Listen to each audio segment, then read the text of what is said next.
Hello, I'm Jennifer Felten. I was just here today at the Ventura County Coastal Association of Realtors speaking for the real estate fraud advocacy team.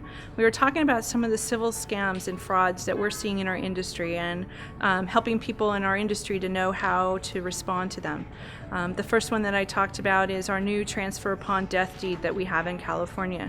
Many of us in the industry are very concerned that this deed may well be misused or misguidedly used by people to transfer properties, and we won't know about it until they've died, and it will be too late to talk to them and find out what's going on. So it's one of the big concerns we have as an industry in talking to people and making sure they understand what this deed is, how it's used, when it should be used, and avoiding abuse of it. One of the other major schemes we're seeing in real estate right now has to do with rental scams. People are impersonating owners and landlords of properties and convincing people to rent these properties that aren't actually for rent or aren't actually for rent by them, and getting them to give them security deposits and first month's rent and never being able to move into the property.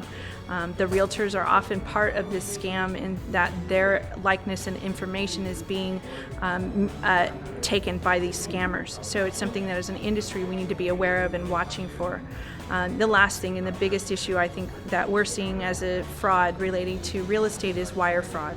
Scammers are doing what's called phishing, where they're impersonating parties in a transaction, pretending to be those parties and convincing people to wire money to the wrong place, whether it's the buyer's deposit never getting into escrow or the seller's proceeds never getting to the seller.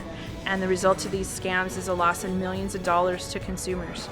So we as an industry need to be watching and guarding and not just relying on unsecured emails for these types of transactions in order to protect these consumers. So that's what we talked about at REFAD today. Thank you very much. Jennifer Felten. I own a law firm called ReLaw APC. I am in Westlake Village, California.